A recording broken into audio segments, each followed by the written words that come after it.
Bonjour, bonjour! Aujourd'hui, on se retrouve de nouveau à l'extérieur, ou plutôt à l'intérieur d'une forêt interdite. Pas vraiment.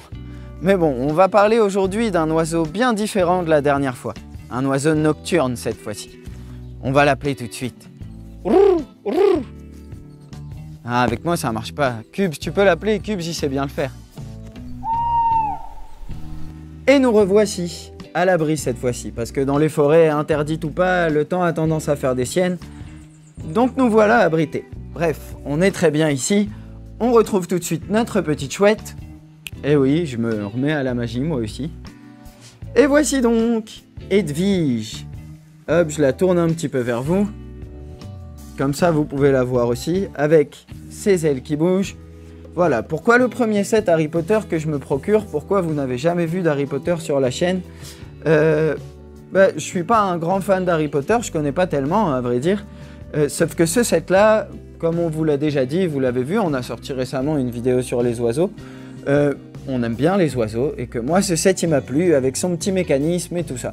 Donc, voilà pourquoi on est là, avec Edwige, avec un petit Harry Potter. Un joli set de 630 pièces qui coûte chez Lego 50 €. Moi, j'ai eu la chance, par Amazon et quelqu'un qui est arrivé de France, de me le procurer pour un peu moins. Hein. Ça m'est revenu à 46 €, quelque chose comme ça.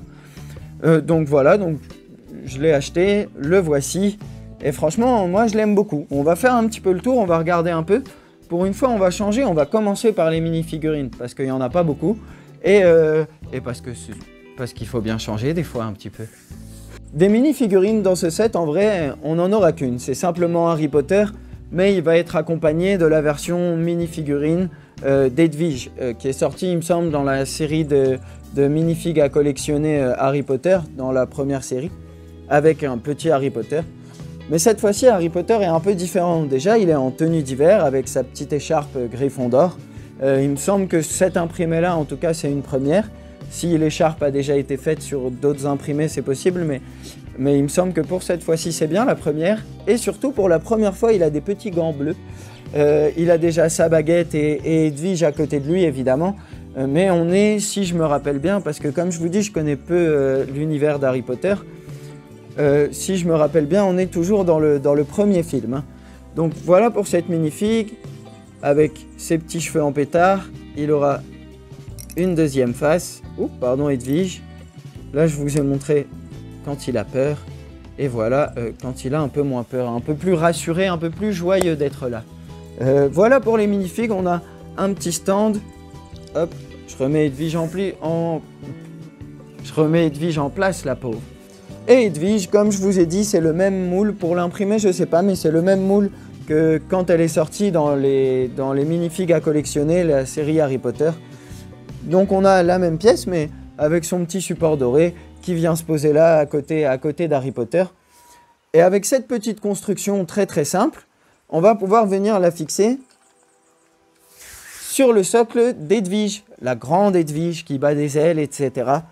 Et qu'on va regarder tout de suite. En commençant par le support, on va aller un peu dans l'ordre de la construction du coup. Aïe! J'enlève Harry Potter et la petite Edwige parce qu'ils vont nous gêner. Ce support, vous pouvez voir devant une première pièce marquée Edwige. C'est un sticker. Tous les petits imprimés que vous pouvez voir devant, au-delà des yeux, hein, au-delà des yeux, sont des stickers. Bon, on aime bien les imprimer. Cela dit, ça fait quand même peu de stickers. Hein, et ils sont assez simples, c'est des stickers rectangulaires. Mais bon, des petits imprimés, ça fait toujours plaisir, surtout dans des petits sets très décoratifs comme ça. On apprécie toujours le geste. Mais bon, là, on a des stickers, ça me gêne pas trop.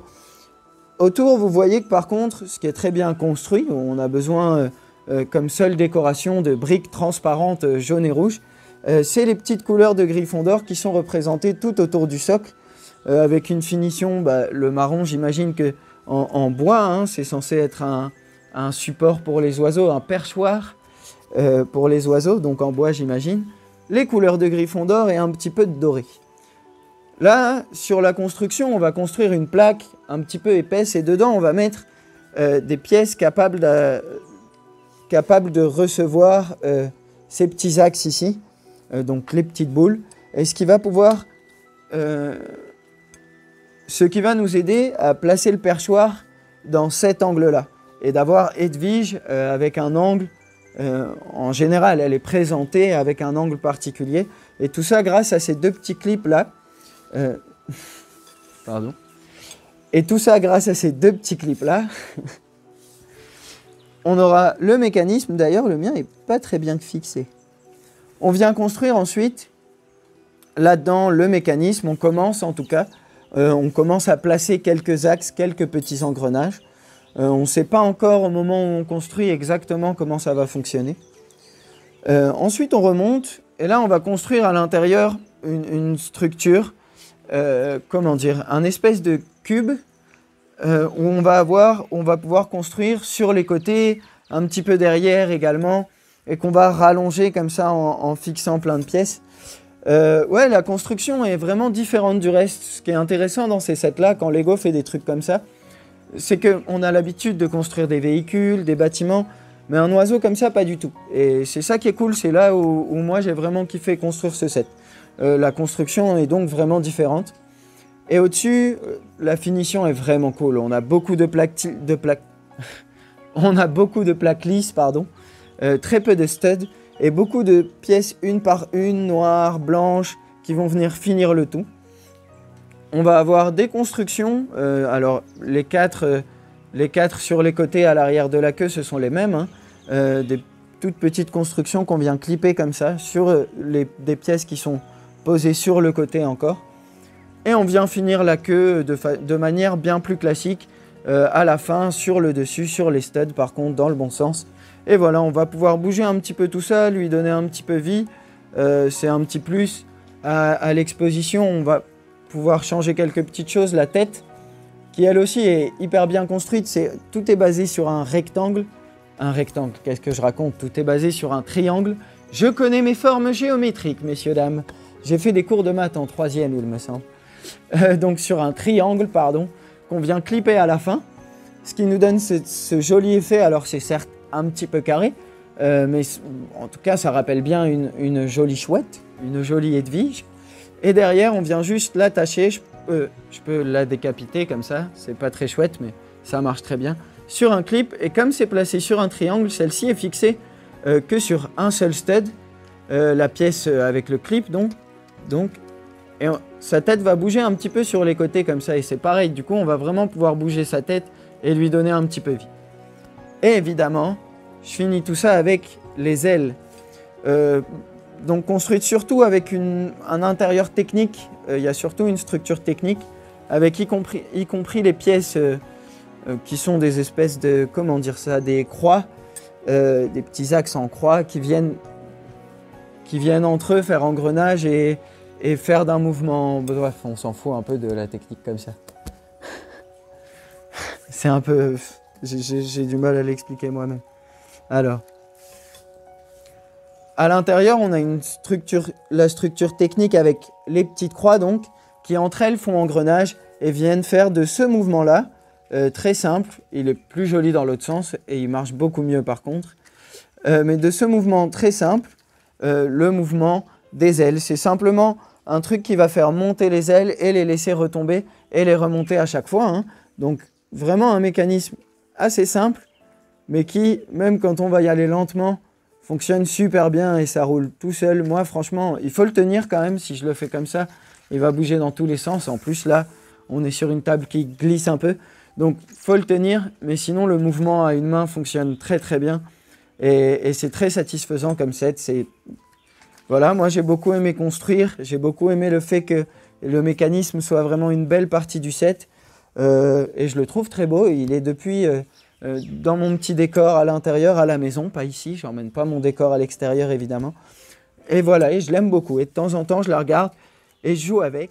En conclusion, pour 50 € ou presque, un petit set très décoratif, qu'on n'a pas l'habitude de voir, un set un peu différent du reste. Bah voilà, moi qui connais pas très bien l'univers d'Harry Potter, qui connaît pas particulièrement Edwige, eh ben, j'ai eu envie de l'acheter et j'en suis très content. Donc ça peut être une belle entrée vers Harry Potter. D'ailleurs, on y reviendra peut-être dans d'autres vidéos parce que j'ai récemment reçu d'ailleurs en cadeau. Vous savez que ça a récemment été mon anniversaire, vous avez vu un des cadeaux, mais j'en ai eu un autre qui concerne Harry Potter également, donc on le verra sûrement plus tard. On reparlera de ça, mais mon entrée du coup vers Harry Potter, c'était ce set-ci, que je conseille à tout fan de Lego, pas forcément d'Harry Potter. Et au contraire, pour les fans d'Harry Potter qui kiffent Edwige et qui aimeraient avoir une petite Edwige chez eux, ça peut être une belle entrée vers les Lego. L'avantage des Lego, c'est qu'elle est un peu vivante, quoi. Au lieu de juste être une peluche ou une figurine, voilà, là en Lego, ça fonctionne, elle bouge, elle est cool. Donc voilà, même si vous êtes fan d'Harry Potter et que vous trouvez ça cool, allez-y, les Lego, c'est vraiment chouette, nous on adore ça. Donc on se reverra sûrement pour parler d'Harry Potter, peut-être pour parler de l'autre cadeau, du Millennium Falcon, peut-être pour parler Speed Champions, hein, parce que mon pote Cubes commence à essayer de me rattraper niveau Speed Champions, mais ne sait pas ce qui arrive dans ma boîte aux lettres bientôt. Donc voilà, je vous dis à la prochaine pour une nouvelle vidéo. Salut, salut!